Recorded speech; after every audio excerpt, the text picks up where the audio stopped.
Assalamualaikum warahmatullahi wabarakatuh. Bismillahirrahmanirrahim. Innal hamdalillah nahmaduhu wa nasta'inuhu wa nastaghfiruh wa na'udzu billahi min shururi anfusina wa sayyiati a'malina. Man yahdihillahu fala mudilla lahu wa man yudlil fala hadiya lahu. وأشهد أن لا إله إلا الله وحده لا شريك له وأشهد أن محمدا عبده ورسوله. يا أيها الذين آمنوا اتقوا الله حق تقاته ولا تموتن إلا وأنتم مسلمون. يا أيها الناس اتقوا ربكم الذي خلقكم من نفس واحدة وخلق منها زوجها وبث منهما رجالا كثيرا ونساء واتقوا الله الذي تساءلون به والأرحام إن الله كان عليكم رقيبا. يا أيها الذين آمنوا اتقوا الله وقولوا قولا سديدا يصلح لكم أعمالكم ويغفر لكم ذنوبكم ومن يطع الله ورسوله فقد فاز فوزا عظيما. أما بعد فإن أصدق الحديث كتاب الله وأحسن الهدي هدي محمد صلى الله عليه وعلى آله وسلم وشر الأمور محدثاتها وكل محدثة بدعة وكل بدعة ضلالة وكل ضلالة في النار. Alhamdulillah, kita bersyukur pada Allah Subhanahu wa taala pada hari ini, hari Sabtu sore 9 Safar 1445 Hijriah.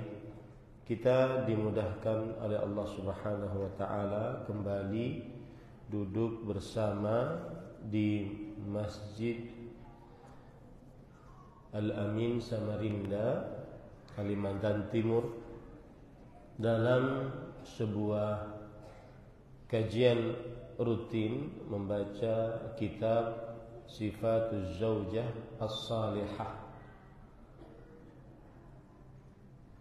sifat istri-istri yang saleh atau sifat istri yang saleh. Salawat dan salam semoga selalu Allah berikan kepada Nabi kita Muhammad sallallahu alaihi wa ala alihi wasallam, pada keluarga beliau, para sahabat, serta orang-orang yang mengikuti beliau sampai hari kiamat kelak. Dengan nama-nama Allah yang husna dan sifat-sifatnya yang mulia, kita berdoa, Allahumma inna nas'aluka ilman nafi'an wa rizqan tayyiban wa amalan mutaqabbala. Allahumma amin. Ahibati fillah, akhawatil muslimah, afanillah wa iyyakum.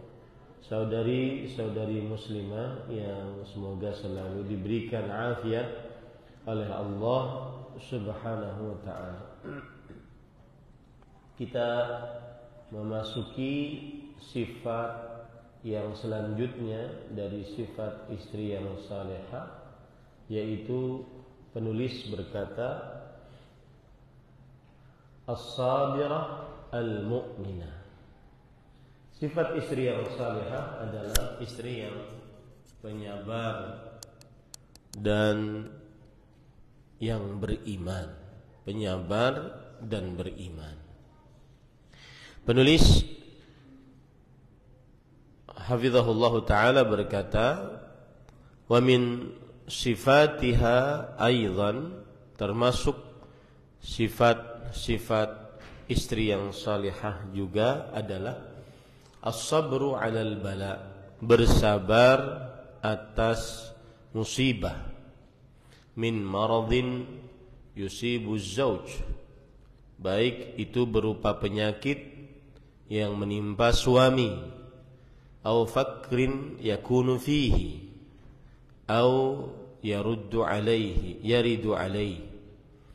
atau dari kemiskinan yang terjadi di dalam diri seorang suami, atau mendatangi seorang suami, au naqsin fil walad, atau kekurangan di dalam anak,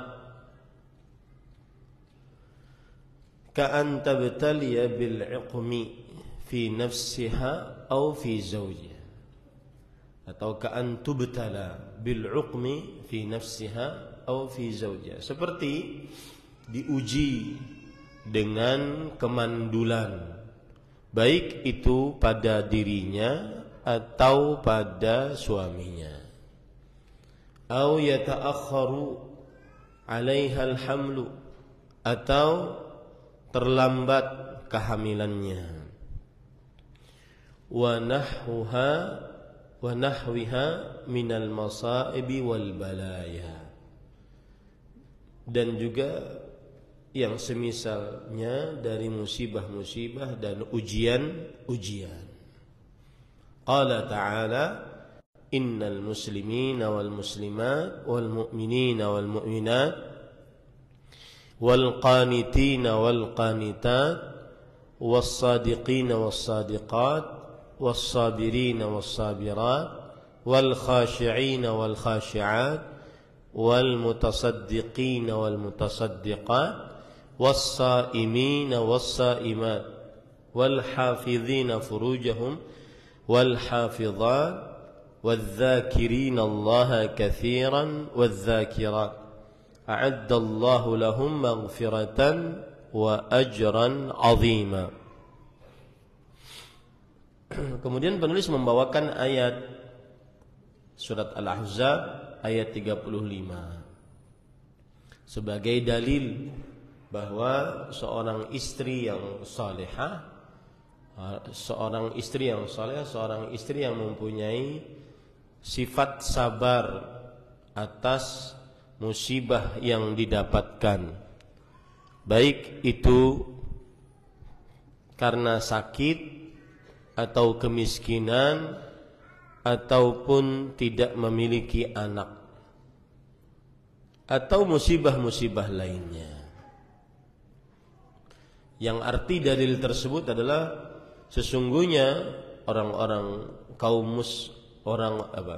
sesungguhnya para lelaki muslim dan para wanita muslimah, para lelaki mukmin dan para wanita mukminah, dan para lelaki yang ahli ibadah dan para wanita yang ahli ibadah, dan para lelaki yang jujur dan para wanita yang jujur, para lelaki yang sabar dan para wanita yang sabar. Nah, ini inti pendalilannya.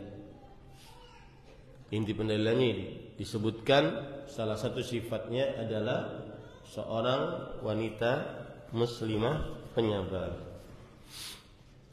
dan para lelaki yang menjaga kemaluannya dan para wanita juga yang menjaga kemaluannya, dan para lelaki yang berzikir kepada Allah dengan zikir yang banyak, dan para wanita yang juga berzikir kepada Allah dengan zikir yang banyak. Allah Subhanahu wa ta'ala telah menyediakan bagi mereka semuanya ini ampunan dan pahala yang besar.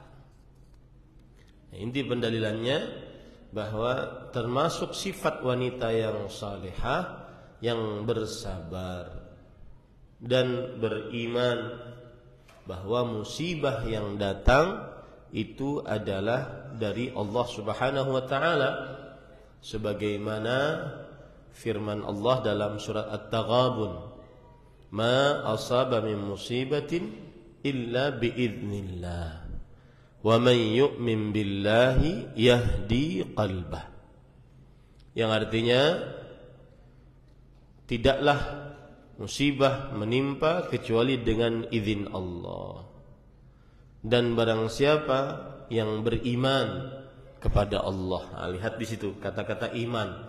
Setelah musibah ada kata-kata iman. Siapa yang beriman kepada Allah, niscaya Allah akan memberi petunjuk kepadanya. Ya, niscaya Allah Subhanahu wa taala akan memberi petunjuk kepadanya. Makanya dalilnya tadi surah Al-Ahzab ayat 35. Sifat wanita yang salihah adalah yang bersabar dan beriman. Bersabar atas musibah, mengimani bahwa musibah itu dengan izin Allah Subhanahu wa ta'ala. Apa itu sabar? Sabar pengertiannya adalah habsun nafs ala ta'atillah wa hafsuha an maharimih wa hafsuha anil aqdaril mu'limah. Sabar pengertiannya adalah menahan.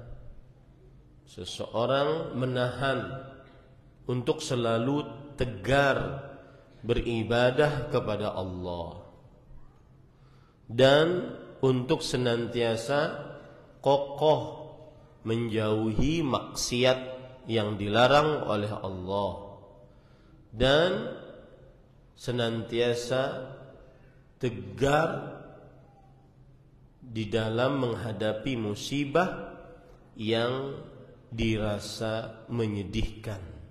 Itulah sabar. Maka seorang wanita muslimah, istri yang salihah adalah istri yang penyabar terhadap keadaan suami. Saya bacakan beberapa riwayat yang menunjukkan bahwa para wanita yang muslimah, salah satu hal yang mereka harus kerjakan adalah bersabar dengan keadaan suami. Ya, bersabar dengan keadaan suami. Sebentar. Di antara cerita-cerita tersebut adalah ceritanya dari Aisyah radhiyallahu anha, yaitu para wanita muslimah harus memperhatikan bagaimana istri-istri Nabi alaihi wassalatu wassalam mereka bersabar dengan keadaan yang mereka dapati dari Rasulullah sallallahu alaihi wa ala alihi wasallam.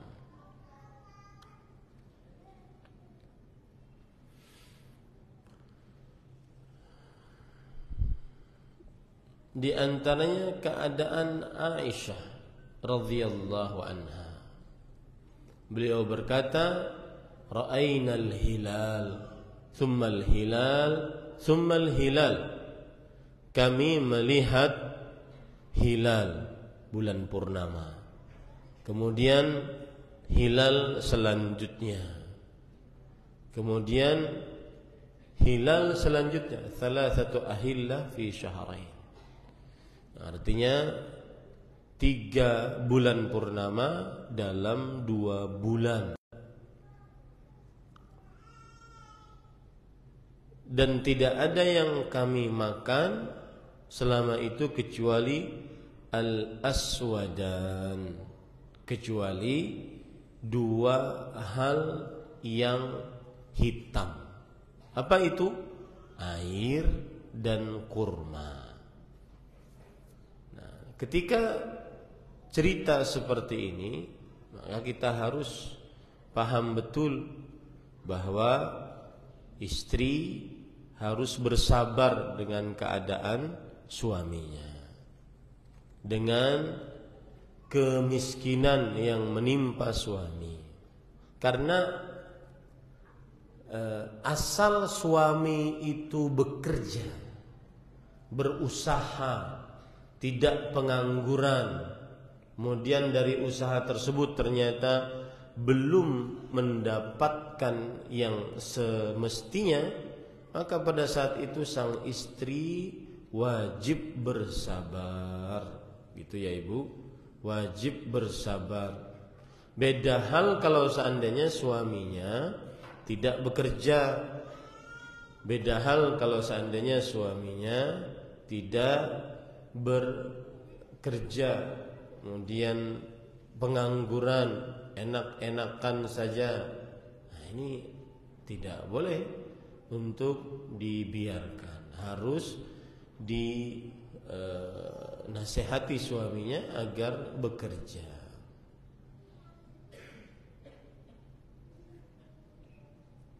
Sebentar ya.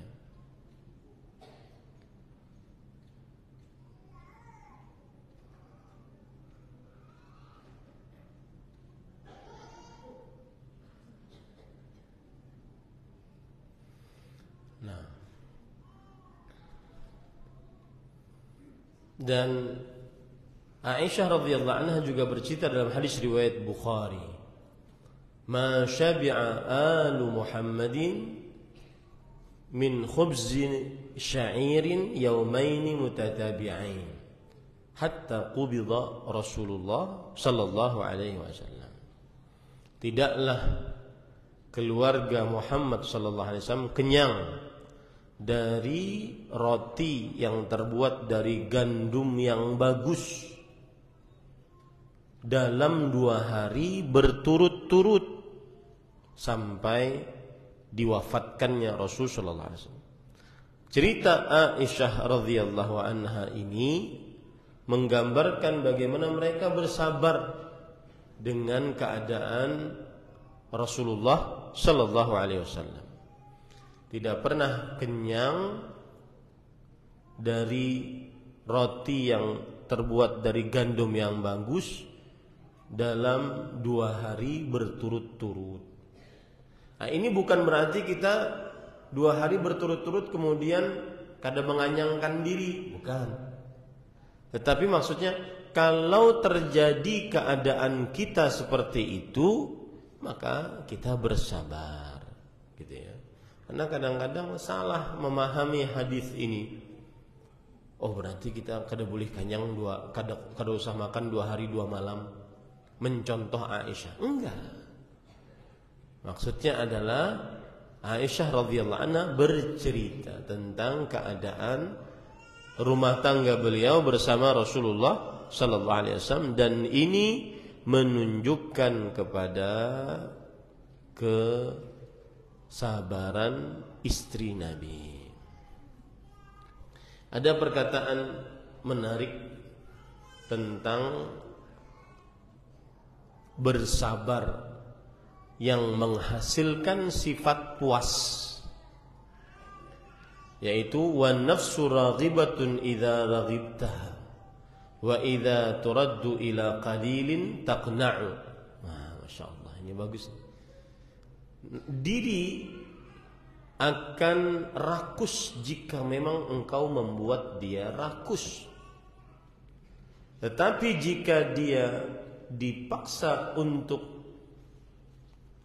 menerima yang sedikit, maka niscaya dia akan puas dengan pemberian Allah Subhanahu wa ta'ala. Nah, ini ibu-ibu, saudari-saudari muslimah, bersabarlah, tidak meminta yang menyulitkan suami, ya. Bersabarlah, tidak meminta yang di luar batas kemampuan suami. Nah, ini.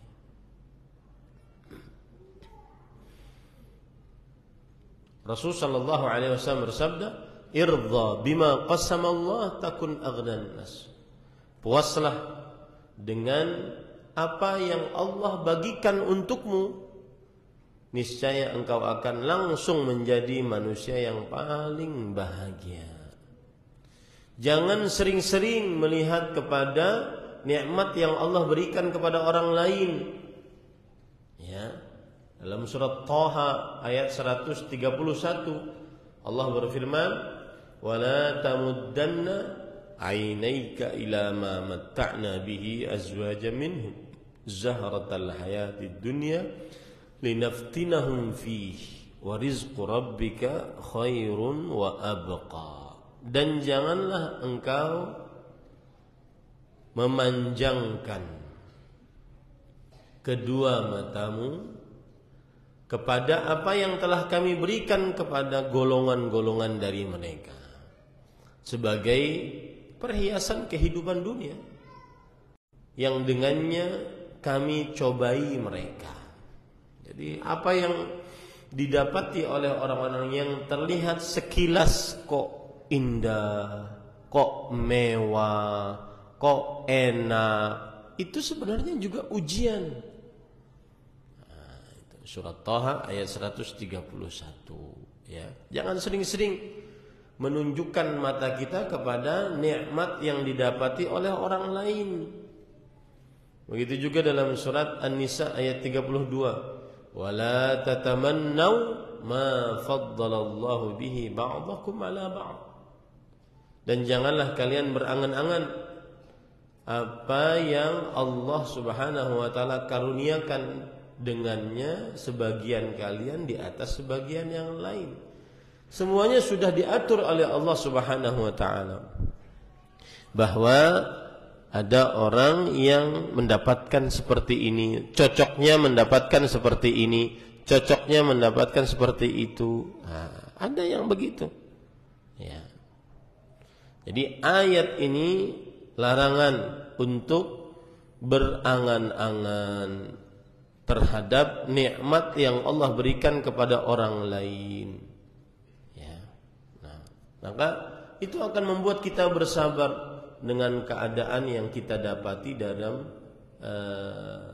dalam ekonomi rumah tangga kita.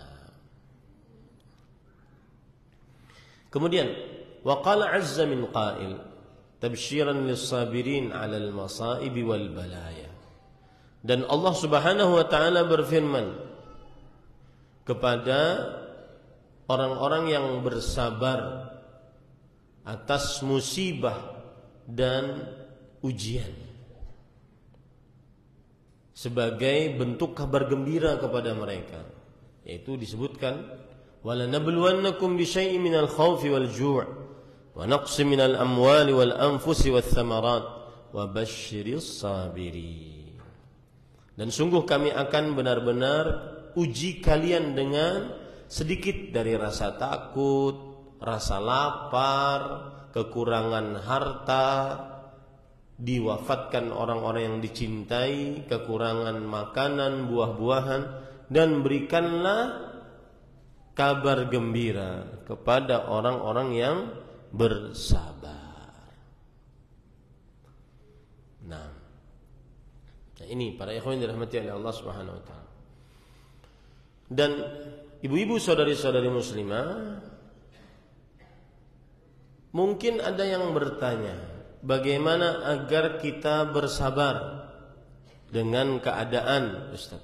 Maka jawabannya adalah yang paling pertama dan paling utama membuat kita bersabar, mengingat pahala-pahala yang disediakan oleh Allah Subhanahu wa taala untuk orang yang bersabar.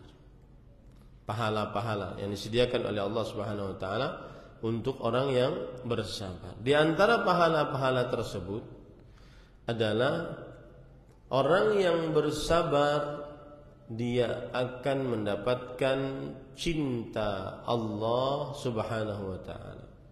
Allah Subhanahu wa taala berfirman, wallahu yuhibbus sabirin. Allah mencintai orang-orang yang bersabar. Dan cinta Allah bukan sembarang cinta. Cinta Allah mendatangkan kebaikan bagi seorang hamba di dunia dan di akhiratnya.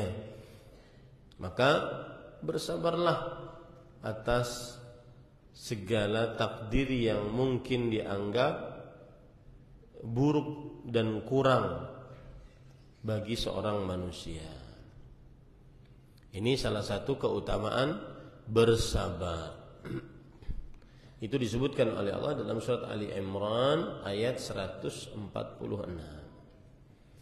Kemudian keutamaan bersabar lainnya adalah mengetahui dan meyakini bahwa pahala bersabar tanpa batas. Allah Subhanahu wa taala berfirman di dalam Al-Qur'an, innama yuwaffas sabiruna ajrahum bighairi hisab. Sesungguhnya akan diberikan sempurna kepada orang-orang yang sabar pahala mereka tanpa batas. Sulaiman bin Al-Qasim rahimahullah di dalam kitab Dhammul Hawa berkata, kullu amalin yu'rafu thawabuhu illa as-sabr. Setiap amalan diketahui pahalanya kecuali sabar. Karena sabar pahalanya tanpa batas, tidak bisa dihitung. Nah, ini membuat seorang istri senantiasa bisa bersabar dengan keadaan suaminya, yaitu meyakini bahwa pahala bersabar dapat pahala yang tanpa bisa dihitung. Kemudian juga bersabar keutamaannya yang lain adalah sebagaimana yang disebutkan oleh penulis. Rasul sallallahu alaihi wasallam bersabda, penulis berkata, ma u'tiya ahadun min ata'in khairan wa awsa'a minas sabr. Tidak pernah seseorang diberikan ganjaran yang lebih baik dan lebih luas dari amalan kesabaran. Dari amalan kesabaran. Nah, ini salah satu faedah dari sabar, yaitu orang yang bersabar akan mendapatkan kebaikan dan rahmat yang luas dari Allah Subhanahu wa taala. Kemudian juga orang yang bersabar maka dia akan masuk surganya Allah Subhanahu wa taala, dan ini yang luar biasa.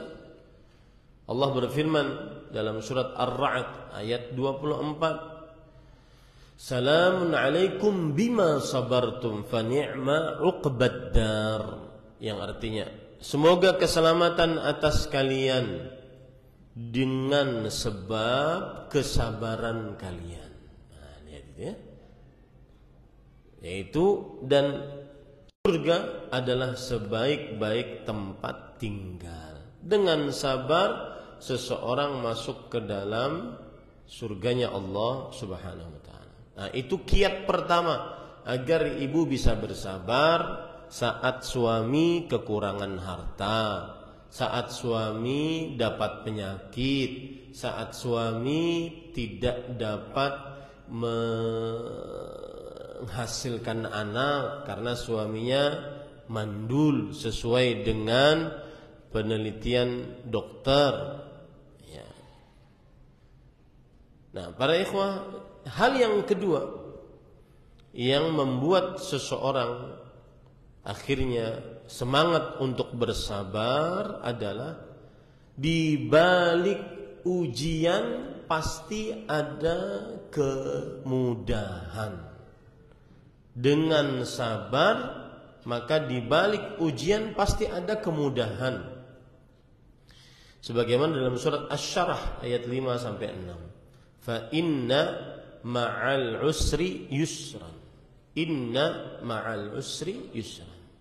Sesungguhnya bersama kesulitan ada kemudahan, dan sesungguhnya bersama kesulitan yang sama ada kemudahan yang lain. Berarti kesulitannya satu dan kemudahannya banyak. Makanya para ulama salaf mengatakan lan yaghliba usrun yusrain. Satu kesulitan tidak akan pernah bisa mengalahkan dua kemudahan. Gitu ya. Kemudian yang ketiga, agar kita bisa bersabar, berdoa, minta pertolongan kepada Allah Subhanahu wa taala. Allah berfirman di dalam Al-Qur'an surah An-Nahl ayat 127, yaitu wasbir wa ma sabruka illa billah.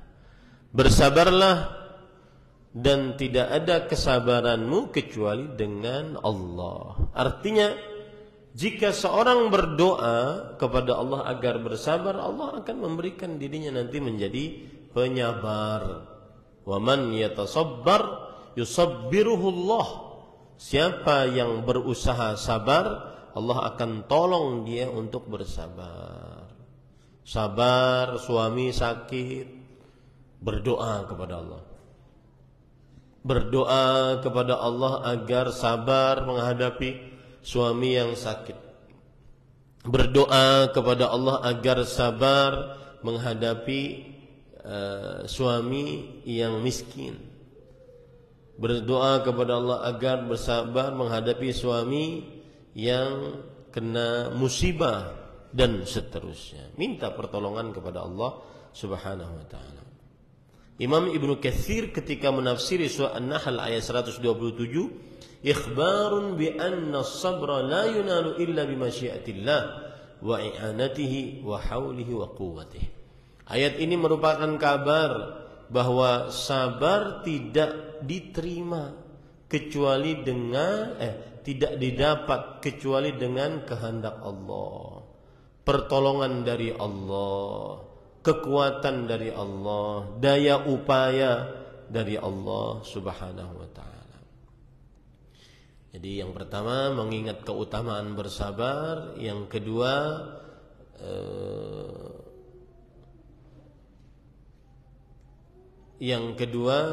adalah apa tadi Bu yang kedua? Minta pertolongan kepada Allah. Yang kedua apa?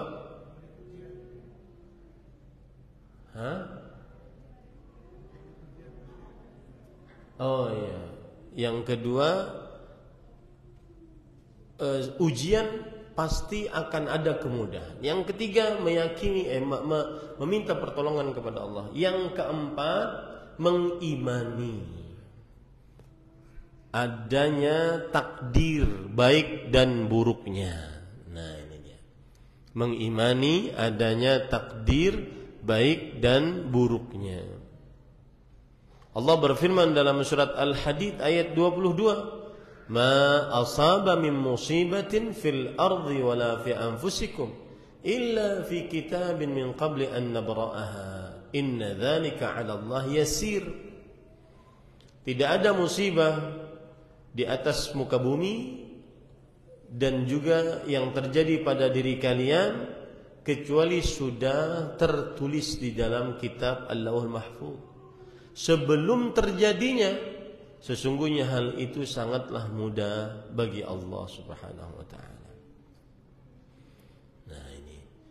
Kemudian para ikhwan yang dirahmati oleh Allah Subhanahu wa taala, yang kelima yang juga penting untuk membuat kita bisa bersabar adalah mengenal sebenar-benar pengenalan hakikat kehidupan dunia.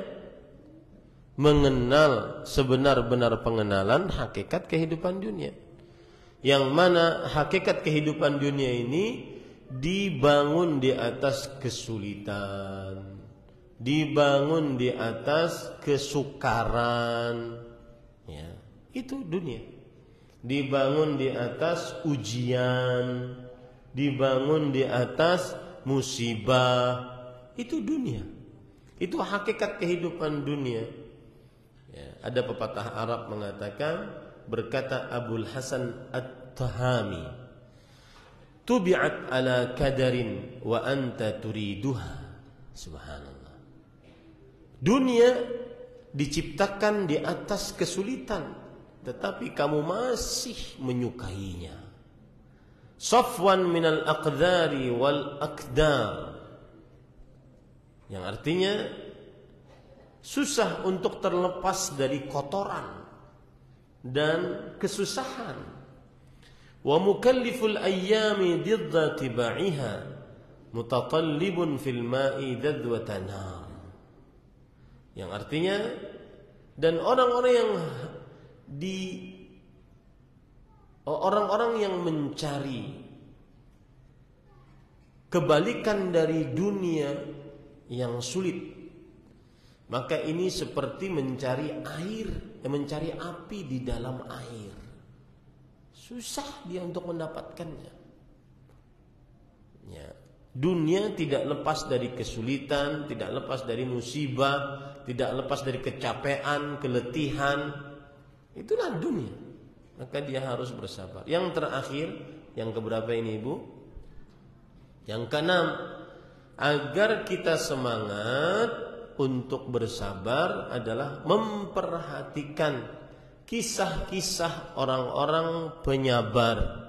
Siapa mereka? Yang paling pasti adalah ulul azmi dari para rasul. Mereka itu sudah terbukti kesabarannya, dan Allah sudah mengatakan itu, fasbir kama sabara ulul azmi minar rusul. Bersabarlah sebagaimana para rasul dari ulul azmi bersabar. Ayat ini saya punya kisah tersendiri yang saya tidak akan pernah lupa di dalam kehidupan saya. Suatu saat saya menjadi panitia tim lekat Syekh Profesor Dr. Abdul Razak bin Abdul Muhsin Al-Badr. Waktu itu saya tidak boleh jauh dari beliau sesuai dengan arahan panitia. Akhirnya di mobil bersama kadang.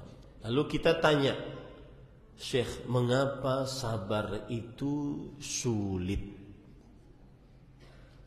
Mengapa sabar itu sulit? Maka beliau mengatakan, li'anna sabra manzilatun la yablugha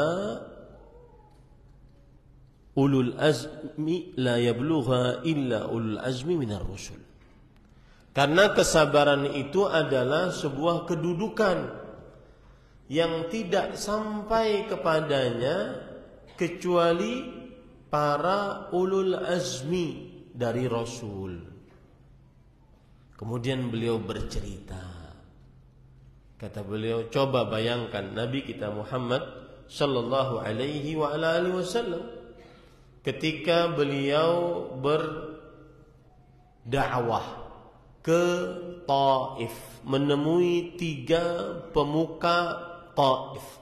Lalu 3 pemuka Taif itu menolak dakwahnya Rasul sallallahu alaihi wasallam. Bahkan bukan hanya itu, menghina Rasulullah sallallahu alaihi wasallam, merendahkan Rasulullah sallallahu alaihi wasallam.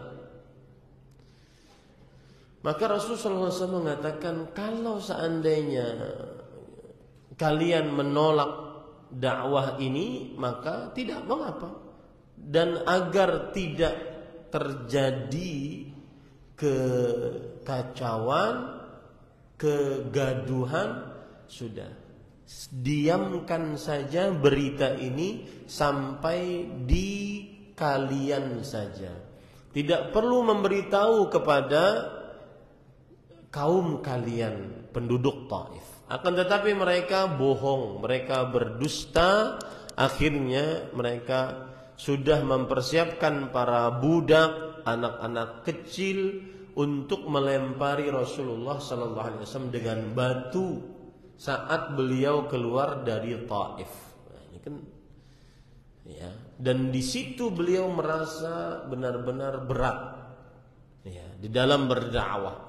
Makanya beliau pernah ditanya oleh Aisyah radhiyallahu anha, hari apa yang paling berat bagi engkau wahai Rasulullah? Kata Rasulullah sallallahu alaihi wasallam, hari yang paling berat adalah hari yang aku mendapati dari kaummu penolakan, penghinaan, dan juga intimidasi terhadap tubuh, yaitu ketika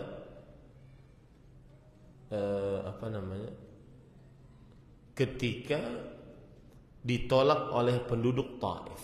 Itu beliau merasa berat itu, ya, sampai beliau bercerita seperti itu. Saya bacakan hadisnya ya.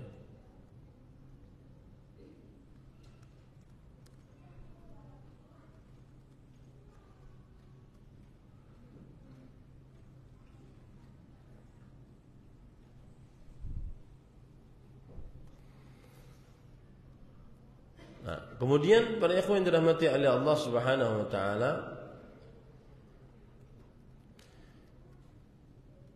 lalu dalam keadaan demikian Rasul sallallahu alaihi wasallam didatangi oleh malaikat yang menjaga gunung. Malaikat yang menjaga gunung. Kemudian menawarkan jasa. Apa jasanya? Ini saya baca ya hadisnya. Laqad laqitu min qaumik. Sungguh aku sudah mendapati dari kaum penyiksaan. Wa kana ashadda ma laqitu minhum yaumal aqabah. Yang paling berat aku dapati dari kaummu adalah pada hari Aqabah. Idh aradtu nafsi ala ibni abdi Yalil ibni abdi Kulal. Ketika aku mendakwahkan kepada ibnu abdi Yalil ibni abdi Kulal, falam yujibni ila ma aradtu. Tetapi dia tidak mau menerima dakwahku. Fantalaqtu wa ana mahmun ala wajhi. Lalu aku pun keluar dalam keadaan aku sedih. Falam astafiq illa wa ana biqarni tha'alib. Dan aku tidak sadar kecuali aku sudah di qarnus tha'alib, sebuah daerah. Farafa'tu ra'si. Lalu aku angkat kepalaku. Fa idza ana bisahabah. Lalu aku melihat ada awan qad adallatni, yang sudah menaungiku.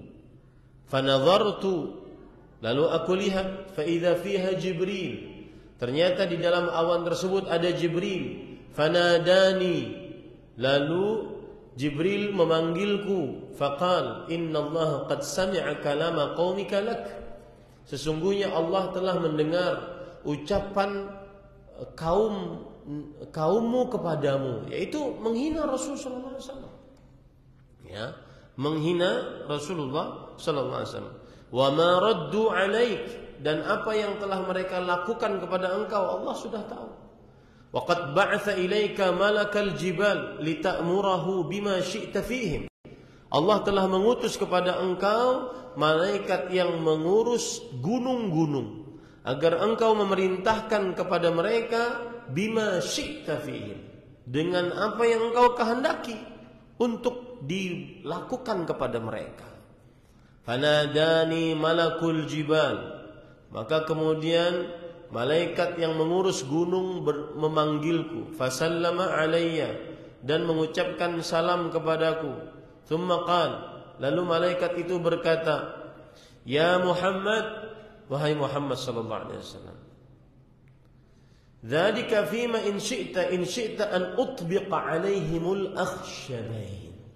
Wahai Muhammad sallallahu alaihi wasallam, tadi sudah dikatakan sesuai dengan kehendakmu saja. Jika engkau menghendaki, aku akan timpakan 2 gunung kepada mereka. Ya, ada kesempatan Bu untuk balas dendam Ibu. Saya masih ingat sekali Syekh berkata, dan saya sedikit tahu Syekh itu sangat penyabar sekali orangnya, santun, sopan, ya. Dan itu sudah disaksikan oleh bukan hanya murid-muridnya, seluruh orang menyaksikan bahwa Syekh Abdul Razak begitu orangnya. Nah, sampai keadaan begini beliau mengatakan, "Ya Ahmad," kata beliau, "wahai Ahmad, kalau saya jadi Nabi Muhammad SAW, jangan 2 gunung. Bergunung-gunung silahkan timpakan kepada mereka. Padahal itu keluar dari orang yang penyabar." Maka, tetapi apa kata Rasulullah SAW? "Bal arju an yukhrijallah min aslabi man ya'budullah wahdahu la yusyrikuna bihi syai'an."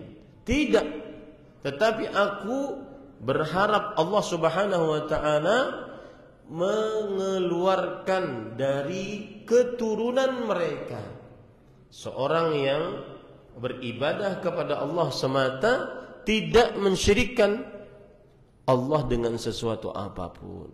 Sampai Syekh mengatakan, "Sabar apa ini Ahmad?" kata beliau. "Ayu sabrin hadza ya Ahmad?" Sabar jenis apa ini? Nah, itu. Jadi salah satu kiat agar melihat atau agar bisa bersabar, lihat ujian-ujian orang-orang terdahulu, terutama para rasul dari ulul azmi. Coba perhatikan Nabi Nuh, bersabar, dakwah selama 950 tahun. Dikatakan beliau hanya mendapatkan pengikut cuma 80 orang. Berarti mungkin 10 tahunnya 1 orang. Nah, subhanallah. Ya. Kemudian dikatakan orang gila, dikatakan orang sesat, dikatakan orang tidak waras, dihina, direndahkan, dan seterusnya. Sabar. Maka ibu-ibu yang dirahmati oleh Allah Subhanahu wa taala, sabar, bersabarlah dengan keadaan suami. Kemudian, ini saya yang ketujuh ya, saya ingin mengingatkan. Ini menarik Bu. Tingkatan bersabar. Tingkatan bersabar. Saya berharap jangan ada yang ngobrol ya. Nanti ngobrol nanti malah suaminya miskin, sakit, nggak sabar gara-gara di pengajian ngobrol. Ya, ini kedengaran dari sini Ibu. Ya, bisik-bisik tetangganya kedengaran dari sini. Baik. Yang ketujuh, agar bisa bersabar, mengetahui tingkatan-tingkatan sabar.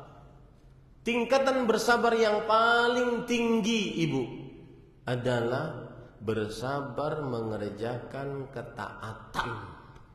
Sabar dalam sholat, sabar tahajud, sabar puasa, sabar mengeluarkan zakat, sabar mengeluarkan harta untuk berhaji, sabar baca Quran, sabar berdoa. Ini tingkatan paling tinggi. Kenapa? Karena memerlukan effort, usaha yang keras.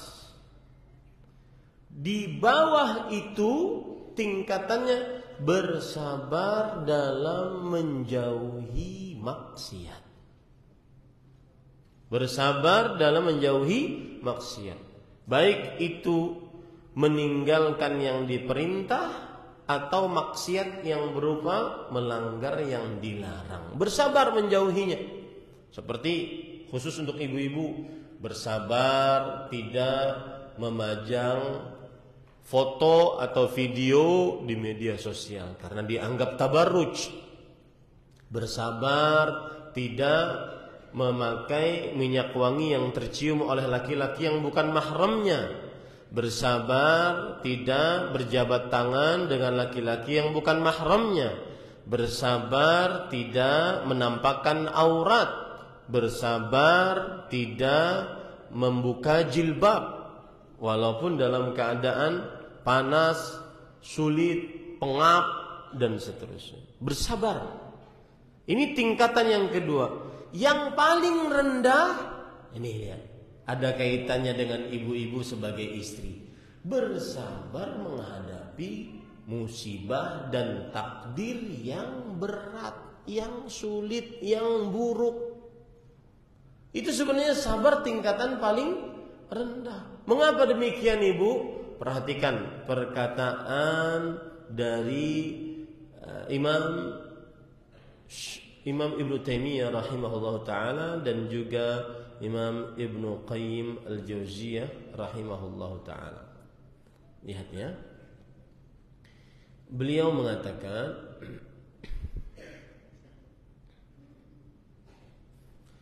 Sami'tu Ibnu Taimiyah yaqul, aku mendengar syekhku Ibnu Taimiyah berkata, kana sabru Yusuf an mutawa'ati imra'atil ajiz ala sya'niha akmala min sabri ala ilqa'i ikhwanihi lahu fi al-jub wa bai'ihi wa tafriqihim bainahu wa bain abihi fa inna hadhihi umurun jarat alayhi bighairi ikhtiyari la kasba lahu fiha laysa lil abdi fiha hailah ghayra as-sabr. Lihat kisah Nabi Yusuf. Saya ingin bertanya dulu deh kepada ibu-ibu. Nabi Yusuf diuji dengan dua ujian. Ujian musibah dan ujian menghadapi maksiat. Ujian menghadapi maksiat yaitu menghadapi ajakan istri gubernur Mesir Al-Aziz untuk berzina. Ini beliau bersabar sehingga tidak terjadi perzinahan, padahal sudah berkehendak. Yang kedua, ujian musibah ketika dibuang oleh saudaranya ke sumur tua, kemudian diambil oleh para pengembara, dijual sebagai budak dengan harga yang murah, dipisahkan dari bapaknya yaitu Yakub. Saya bertanya, Bu, tingkat kesabaran mana yang lebih besar antara sabar menjauhi zina dengan sabar menghadapi musibah yang dihadapi oleh Nabi Yusuf? Mana, Bu, yang lebih besar pahalanya?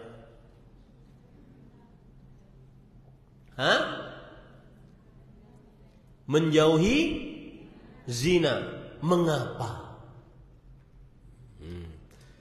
Sebuah choice harus ada reason di atasnya. Pilihan harus ada alasan. Kenapa, Bu?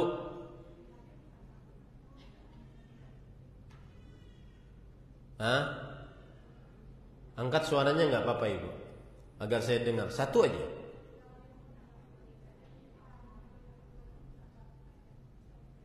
Oke. Bersabar menjauhi zina, dia harus menahan syahwat. Ada usaha di situ dilakukan. Sedangkan bersabar menghadapi musibah yang buruk cuma bersabar, karena itulah memang sudah takdirnya. Nah, begitulah istri ketika menghadapi sabar dengan kemiskinan suami, sabar dengan penyakit suami, sabar dengan belum dapat anak dari suami, maka tidak ada lain kecuali dia harus menerima dan tidak ada usaha lain. Nah, itu, Ibu, kenapa saya fokus banget dengan ini? Karena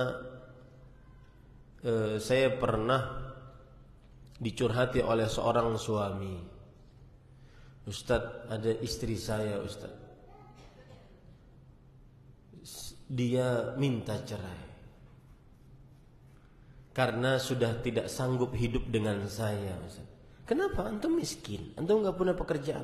Alhamdulillah, Ustaz, saya punya pekerjaan, saya bergaji, gaji saya berikan kepada istri, tapi dia minta yang lebih, Ustaz. Nah, ini bagi yang sudah ngaji dakwah sunnah, jangan sampai seperti ini. Makanya dari tadi saya hitung hampir 1 jam saya berbicara cuma urusan sabar.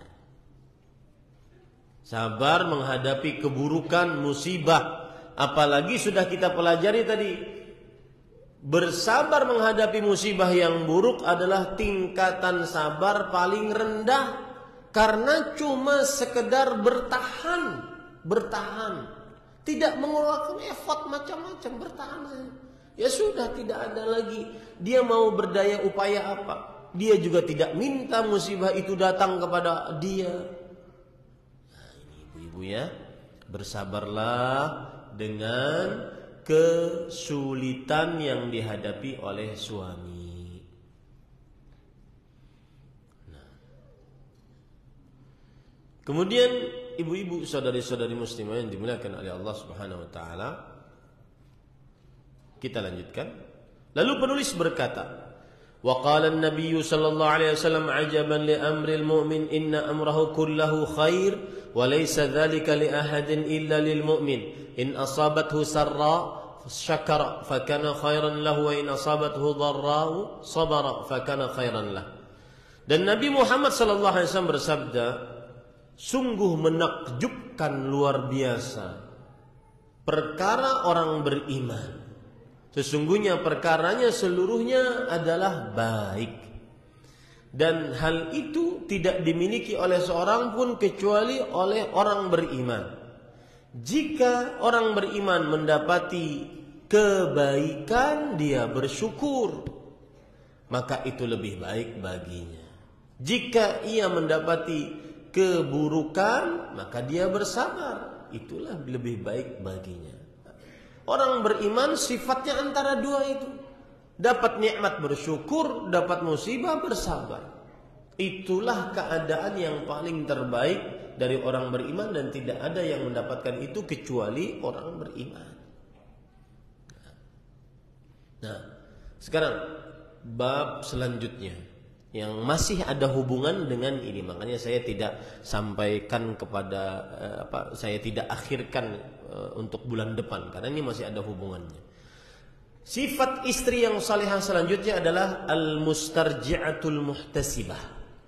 Selalu mengembalikan urusan kepada Allah, selalu berharap pahala dari Allah. Nah, itu mustarji'ah, muhtasibah. Ya, mengembalikan urusan kepada Allah dan berharap pahala dari Allah. Penulis berkata, "Thumma hiya ma'al iltizamiha bis-sabr taltazimu bis-salati wad-du'a istijabatan li amrillahi ta'ala." Maka istri ketika dia bersabar, dia juga senantiasa mengerjakan salat dan doa.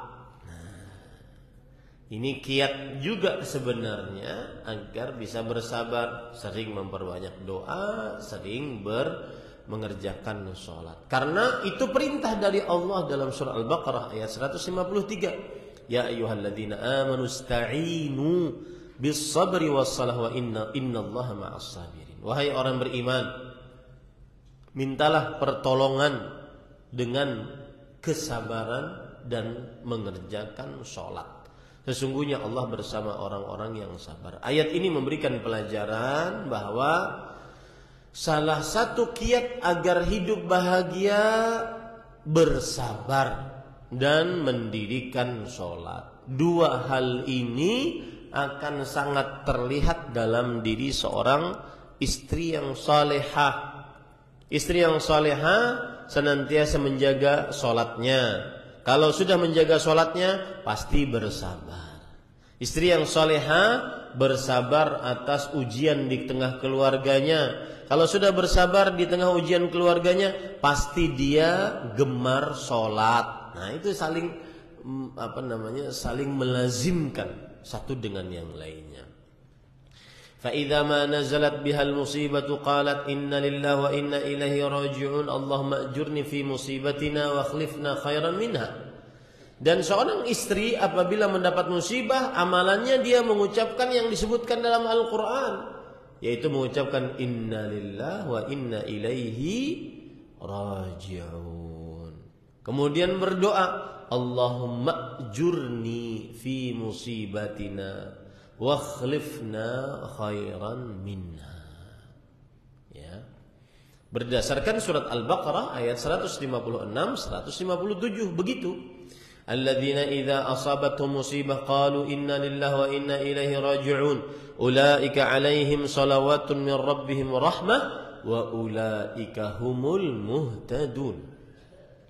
Orang-orang yang bersabar adalah orang-orang yang apabila tertimpa musibah mereka mengucapkan innalillahi wa inna ilaihi raji'un. Mereka lah orang-orang yang mendapatkan sholawat dari Allah Rabb mereka. Apa maksud Allah bersolawat atas orang-orang yang sabar yang mengucapkan innalillahi wa inna ilaihi raji'un? Maksudnya adalah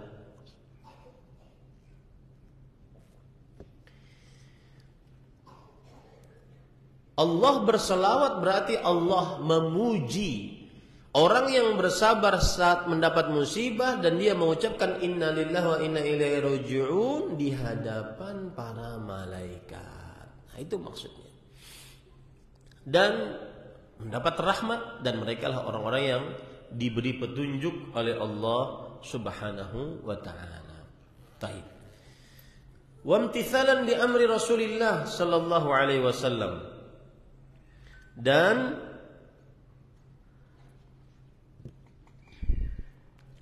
mengerjakan perintah yang diperintahkan oleh Rasulullah SAW, yaitu mengucapkan innalillah apabila mendapat musibah.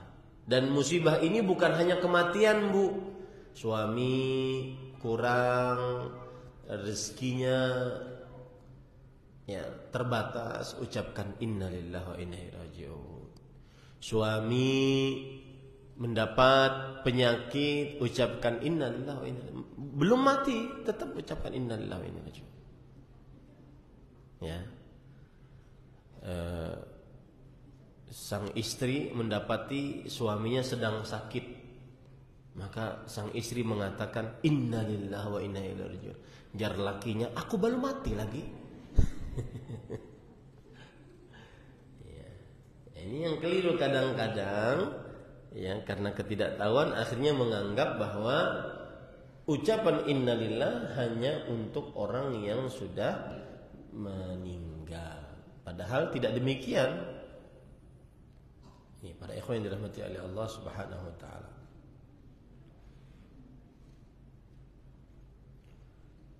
Kemudian ibu-ibu saudari-saudari muslimah, Rasulullah SAW bersabda dalam hadis riwayat Imam Muslim, "Ma min muslimin tusibuhu musibah fayaqul ma amarahu Allah inna lillahi wa inna ilaihi raji'un Allahumma ajurni fi musibati wa akhlif li khairan minha illa akhlafallahu lahu khairan minha." Tidaklah seorang muslim tertimpa musibah lalu dia mengucapkan apa yang Allah Subhanahu wa taala perintahkan, maka yaitu inna lillahi wa inna ilaihi raji'un, dan mengucapkan doa Allahumma ajurni fi musibati wa akhlif li khairan minha, melainkan Allah akan menggantikan untuknya yang lebih baik darinya. Seperti ceritanya Ummu Salamah, beliau meninggal, ditinggal mati oleh suaminya, lalu mengucapkan Allahumma ajurli fi musibati wa akhlif li khairan minha, ya Allah berikan aku pahala di atas dalam musibahku ini dan gantikan untukku yang lebih baik dari suamiku. Maka akhirnya yang menggantikannya adalah Rasulullah sallallahu alaihi wa ala alihi wasallam. Nah, masih berbicara tentang kesabaran ya Ibu. Ini belum selesai karena waktu. Saya sudah 1 jam berbicara. Saya ingin mendengar pertanyaan-pertanyaan dari ibu-ibu. Nah, insyaallah pertemuan yang akan datang kita masih di dalam perkara sabar karena masih ada beberapa poin.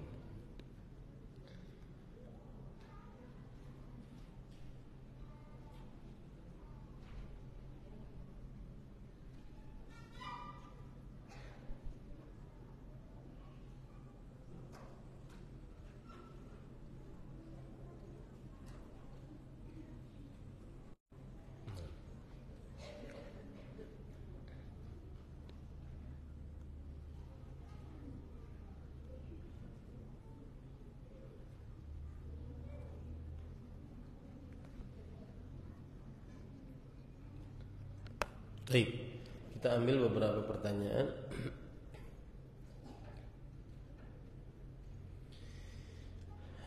Afwan mau bertanya, fulanah ini membawa dan memelihara kedua orang tuanya yang sudah sepuh ke rumah suami. Sedangkan atau mertua ini di usia lanjutnya mempunyai perangai yang buruk, sering sekali menyakiti hati dan mengungkit-ungkit jasanya dahulu, terutama kepada istrinya yang sudah sepuh juga. Sangat sulit untuk diberi nasihat. Bakti seperti apa yang seharusnya dilakukan jika argumen beliau yang tidak sesuai dengan syariat? Apakah boleh kita menunjukkan muka masam dan cukup diam? Nah, ini mungkin anak ya, anak. Nah, sebenarnya pertanyaannya tidak perlu bercerita. Pertanyaannya cukup, apa sikap seorang anak yang menghadapi bapaknya yang sudah tua dan sering menyakiti ibunya dengan kata-kata kasar. Begitu. Nah, tidak perlu harus cerita ke rumah suami, ya. Tapi itulah perempuan, ya, itulah perempuan. Ya. Dan kita sebagai laki-laki harus memakluminya. Tidak bisa dirubah, ya. Kalau merubah maka berarti merubah ciptaan Allah. Jadi harus dimaklumi saja kalau seperti itu sudah kejadiannya, ya. Jawabannya bersabar. Jawabannya apa, Bu? Bersabar. Ketika mendapati orang tua seperti itu, ya sudah sabar saja. Namanya juga sudah tua. Dan subhanallah, ya, orang tua kita ini lebih bersabar terhadap kita daripada kita bersabar kepada orang tua. Coba kurang sabar apa orang tua kita terhadap kita? Ya, mau tidur di pangkuan, kemudian nanti dikencingi, kemudian nanti macam-macam pokoknya. Kurang sabar apa orang tua kita kepada kita? Maka sudah sewajibnya kita bersabar dengan orang tua kita. Nah, adapun dinasehati, nasihati secukupnya. Bersabar saja dengan orang tua, ya. Wallahu a'lam. Apakah termasuk istri yang sabar dan solehah menghadapi suami yang zalim? Nah, ini nih. Kajian 1 jam tadi kada masuk.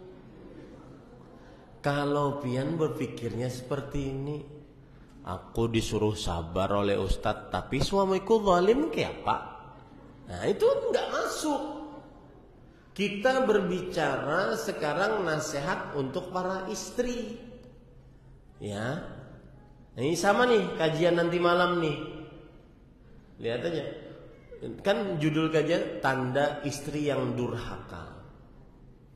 Jangan pernah nanti untuk nanti malam pertanyaannya adalah, tapi sidin kayak itu satai. Nah, itu nggak masuk tuh. Nasihatnya nggak masuk. Ya. Dinasihati bagaimanapun susah nanti istrinya. Sekarang itu kita membicarakan nasihat untuk istri, tanda-tanda istri durhaka ini. Masalah laki pian zalim, masalah laki pian kada menafkahi, tidak ahli ibadah, tidak ahli akidah, nah, itu lain hal nanti. Nah, gitu ya. Coba saya lanjutkan pertanyaannya. Apakah termasuk istri yang sabar dan salihah menghadapi suami yang zalim, yang awalnya baik dalam beberapa tahun pernikahan, namun karena pergaulan suami berubah dan istri terus berusaha mendoakan yang baik untuk suami agar taubat nasuha, sekalipun suami tidak lagi perhatian dan menafkahinya, karena istri ingat akan kebaikan-kebaikan suami sekecil apapun, dan istri takut jadi istri kufur nikmat kalau istri khulu karena suami lagi diuji dengan keimanannya. Ulun hendak menjawab tuh pertanyaannya sana sini sana. Ya. Maka jawabannya adalah antara dua aja, Bu. Pilih pian antara dua. Yang pertama, tetap bersama suami dengan catatan menjadi tim penasehat suami. Ya, bersabar menjadi tim penasehat suami. Yang kedua, bercerai. Dan apa yang ibu sebutkan dalam pertanyaan sudah cukup untuk menjadi alasan bercerai. Karena suami sudah tidak memperhatikan lagi, suami sudah tidak menafkahi lagi. Nah, itu berat itu. Itu tidak bisa dibiarkan.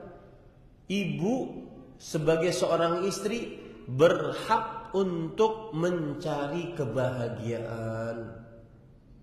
Berhak untuk mendapatkan pemimpin yang saleh, yang menyayangi, yang bisa dijadikan sebagai imam, contoh. Berhak. Karena urusannya sudah demikian nih. Sudah tidak menafkahi, tidak lagi perhatian. Ini juga tidak lagi perhatian nih umum nih. Bahkan di sini disebutkan, untung tidak disebutkan waktunya. Biasanya istri menyebutkan waktunya. Sudah bertahun-tahun, Ustaz, saya tidak dinafkahi. Ya. Nah, ini kalau sudah ceritanya bertahun-tahun, itu berarti termasuk yang keliru dan salah juga istrinya. Kenapa membiarkan dirinya di dalam kezaliman? Tidak boleh dia untuk terzalimi oleh suaminya. Nah, itu ya. Pilihannya antara dua itu saja, Bu. Tetap bersama suami, tetapi menjadi tim menasehat suami, nasihati suami. Tapi ada keadaan-keadaan suami yang tidak boleh ditolerir.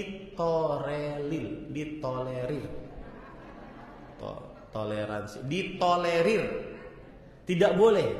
Apa itu? Suami tidak sholat, suami melakukan kesyirikan, suami melakukan KDRT, itu nggak bisa ditolerir. Suami berzina, selingkuh, ya, kalau tidak bertaubat tidak bisa ditolerir, tidak bisa. Ya. Nah, ini pertanyaan yang di dalam ini cuma disebutkan tidak lagi perhatian. Nah, ini kebiasaan pertanyaan perempuan nih. Dia tidak lagi perhatian, Ustaz. Apa tidak lagi perhatiannya itu apa? Ya, karena itu kata umum. Ya, wallahu a'lam. Bagaimana dengan suami yang jarang menafkahi namun tetap menuntut untuk istrinya agar taat kepada suaminya? Jarang menafkahi itu bagaimana ceritanya? Siapa yang bertakon? Jarang menafkahi maksudnya gimana? Apakah misalkan sebulan menafkahi, 3 bulan tidak menafkahi? Apa maksudnya jarang menafkahi? Kemudian nafkah di situ kan ada 2, nafkah lahir, nafkah batin. Mana nafkah lahir atau nafkah batin? Nah, maka jawabannya, ibu-ibu, saudari-saudari muslimah, seorang istri wajib taat kepada suaminya selama suaminya pantas untuk menjadi suami. Dan salah satu kepantasan suami menjadi suami adalah ketika ia menafkahi.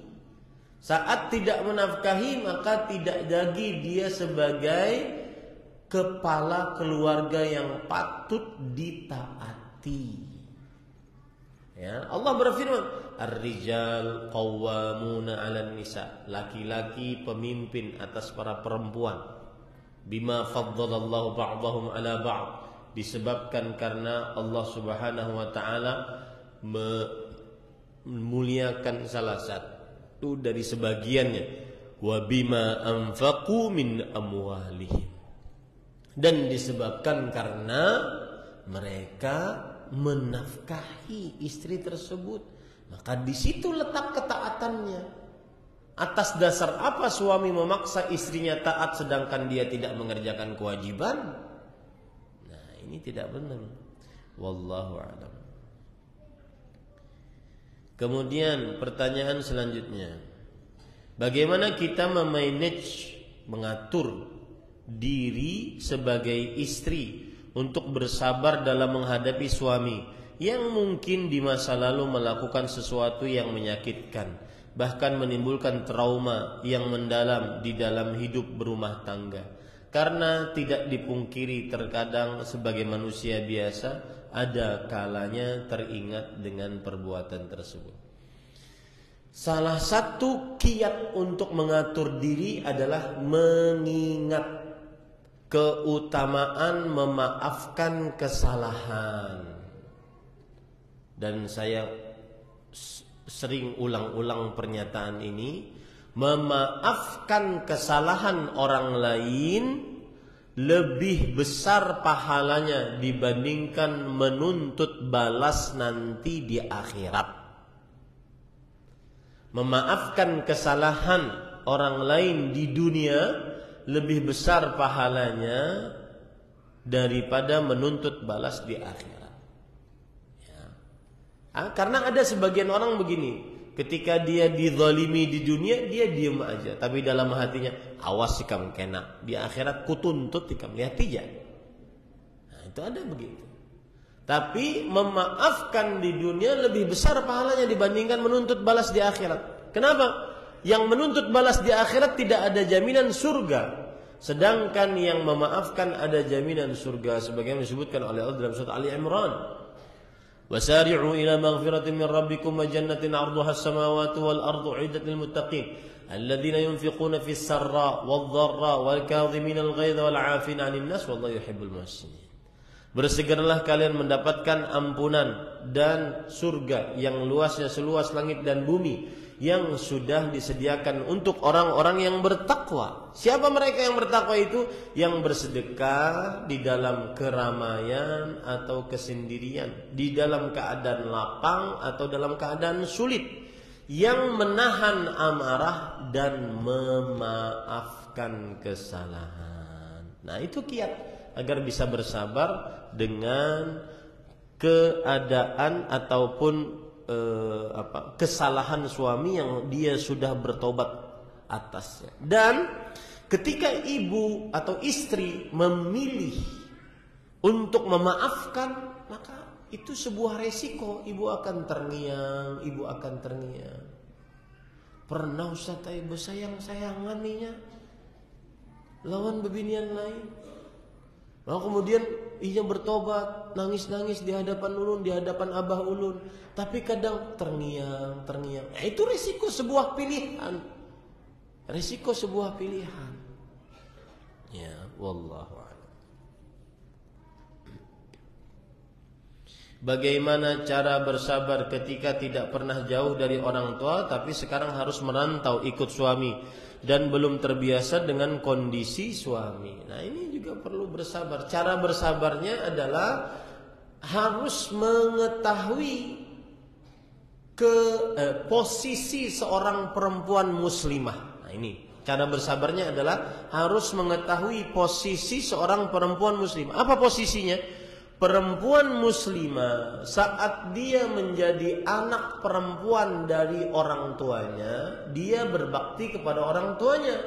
Tetapi ketika dia sudah berubah menjadi istri seorang lelaki, maka kewajiban berbaktinya berpindah dari orang tua ke suami. Nah, begitu. Jadi dia bisa bersabar. Nah, tapi saya juga sebagai orang tua yang memiliki anak perempuan, saya juga mikir-mikir. Makanya saya sudah bilang kepada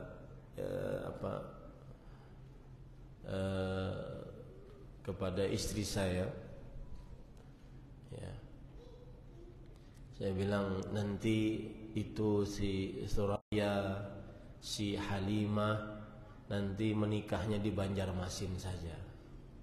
Tidak usah merantau, tidak usah dapat suaminya jauh-jauh. Itu sudah saya pikirkan tuh. Ya. Karena saya tidak sanggup jauh dari anak-anak. Ya, itu. Ya. Jadi jawaban saya tadi itu jawaban Ustadz, bukan jawaban Bapak. Jawaban Bapak berat itu ya. Ya. Memang begitu, anak perempuan sudah lama dengan bapaknya, sudah lama dengan orang tuanya, dia dimanja oleh bapaknya, ya, diperhatikan oleh bapaknya. Ini ada anak laki-laki, ngambil anak saya, enak aja dia. Capek saya membesarkan dia. Kamu kemudian ambil seenaknya, ya. Nah, disitulah. Makanya itu jawaban Ustadz tadi. Jawaban Bapak beda ya. Ya, seperti itu.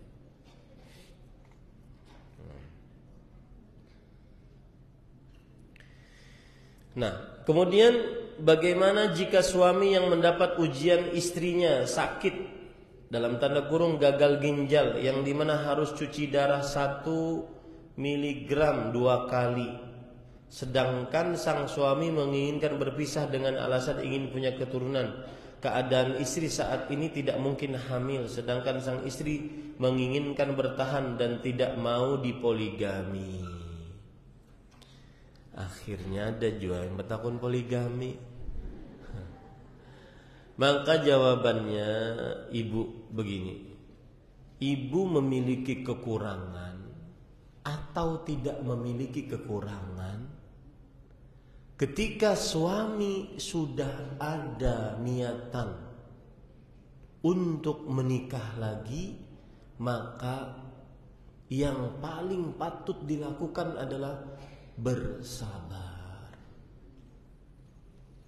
Yang tidak memiliki kekurangan saja sang suami berhak untuk berpoligami. Apalagi mohon maaf, yang ditakdirkan oleh Allah seperti ini. Nanti istrinya menjawab, iya Ustaz, saya sedang sakit, kededa perasaan lalu lawan bini. Bukannya mau urus bininya lagi sakit, tapi malah mencari yang hanyar. Maka itu kan pemikiran perasaan seorang perempuan. Tapi pemikiran perasaan seorang suami, seorang laki-laki adalah dia ingin dapat keturunan, sedangkan istrinya sekarang tidak dapat keturunan atau belum bisa untuk mendapatkan darinya keturunan. Nah, makanya saya katakan, apabila ada suami Allah bertakdir padanya ingin dia berpoligami, mau istri ada kekurangan, istri tidak ada kekurangan, maka bersabarlah. Ada seorang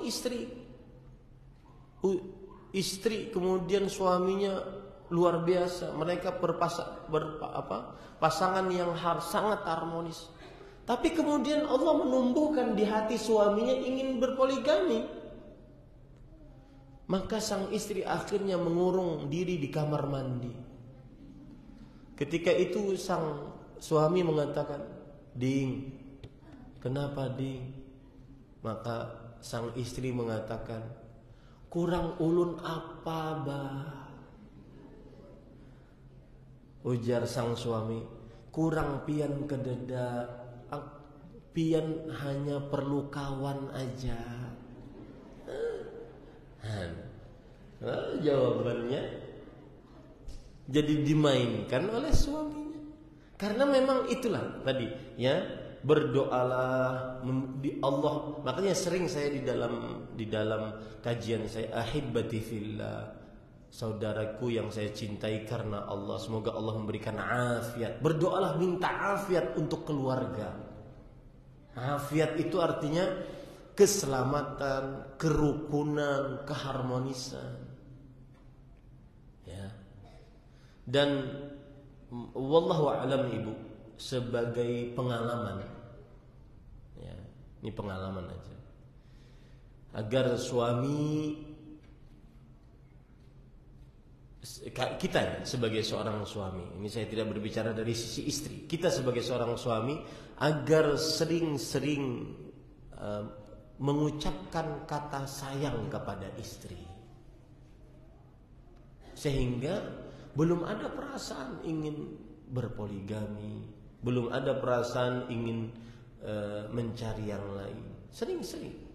Nah, coba lihat tuh suami pian. Kalau sering merayu pian, nah berarti itu memang dia sedang mengekspresikan cintanya. Ya. Saya bercerita tentang keluarga saya. Di hari-hari ini, mungkin 2 bulan 3 bulan terakhir ini, semenjak 1445 Muharram, saya ingat sekali, saya sering mengatakan kepada istri, saya katakan, ana bahabbak hakiki, ana bahabbak hakiki. Itu bahasa Arab. Itu bahasa Arab dari bahasa Inggrisnya I love you full. Itu kadang-kadang saya berzikir itu hampir setiap kali ketemu istri. Yang ana bahabbak hakiki, ana bahabbak hakiki, sampai dia tersenyum, sampai dia senang, sampai dia mengatakan bahabbak bahabbak bahabbak. Ya, maka ibu-ibu, saudari-saudari muslimah, maksud saya cerita begini, kalau seandainya suami belum ada seperti itu, mintalah dari dia, minta. Kadang suami kadang tertantang kalau diminta, kadang dia kurang peka, kadang dia kurang perasaan untuk peka, kadang seperti itu. Maka harus ditumbuhkan rasa itu. Nah, itu cerita saja, tidak mesti harus bahabak sekali-kali ya. Ya. Jadi itu cerita saja, wallahu a'lam. Jadi maksud saya, jawaban atas pertanyaan ini, bersabarlah kalau seandainya suami mau berpoligami. Ini kalau saya berbicara kepada para istri ya. Tapi kalau saya berbicara kepada para suami, saya akan katakan, lihat kemampuanmu, sanggup enggak untuk adil, sanggupkah untuk menafkahi, sanggupkah untuk menggilir, sanggupkah untuk berbuat adil. Nah, itu kalau jawaban kepada suami. Tapi kalau jawaban kepada istri seperti itu, Allah bertakdir mungkin suaminya ingin berpoligami. Jadi ada cerita menarik, seorang suami sangat sayang kepada istrinya, sangat cinta kepada istrinya. Pokoknya dia sangat sering memuji istrinya. Kemudian mereka berdua dari kota Madinah berumrah. Berumrah memakai mobil, perjalanan memakai mobil. 5 jam perjalanan.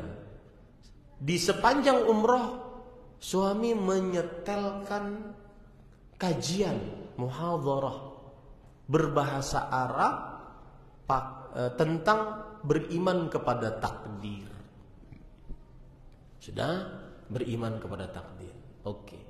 Sesudah sampai di Mekah, ngurus hotel, mereka tawaf, sa'i, tahallul. Lalu sebelum keluar dari Masjidil Haram, suami mengajak untuk duduk di depan Ka'bah berdua. Ini kisah nyata. Kemudian sang suami berkata kepada istrinya, wahai istriku, lihat ya bagaimana Allah menumbuhkan sebuah takdir pada diri seseorang. Wahai istriku, engkau mungkin merasakan tidak ada perempuan yang paling kucintai setelah kedua orang tuaku kecuali engkau. Aku nafkahi engkau, aku sayangi engkau. Sang istri mengangguk, mengiyakan, memang merasakan. Kemudian sang suami langsung berkata, Allah Subhanahu wa taala bertakdir mungkin setelah umroh ini, dan tadi di mobil selama 5 jam mendengarkan pengajian tentang takdir. Mungkin setelah umroh ini saya ingin berpoligami. Apa yang dijawab oleh istri? Qaddarallahu wa ma syaa fa'al. Allah bertakdir dan Allah berbuat sesuai dengan kehendaknya. Kemudian beliau mengatakan inna lillahi wa inna ilaihi raji'un. Karena bagi perempuan poligami itu musibah lebih besar daripada kematian suaminya. Seakan-akan istri ingin berkata begini, pian mati kada apa-apa asal jangan poligami. Ya. Nah, ini kalau urusan sudah jawab pertanyaan poligami ini panjang. Padahal jawabannya seperti itu. Taib, itu yang bisa disampaikan. Makanya berdoa kepada Allah agar keluarganya diberi afiat, suaminya ditundukkan pandangan, dan yang paling penting Bu di zaman sekarang Bu, suaminya disabarkan dengan godaan. Karena wahini ya, wani bermaju. Ya, wani bermaju. Baik dengan cara yang syar'i ataupun yang tidak syar'i. Yang lebih parah kadang-kadang yang tidak syar'i, maju serongan, bukan melalui walinya dan seterusnya. Nah, ini yang bisa sampaikan. Subhanakallah wa bihamdik, asyhadu an la ilaha illa anta, astaghfiruka wa atubu ilaik. Wa sallallahu nabiyana Muhammad walhamdulillahi rabbil alamin. Wassalamualaikum warahmatullahi wabarakatuh.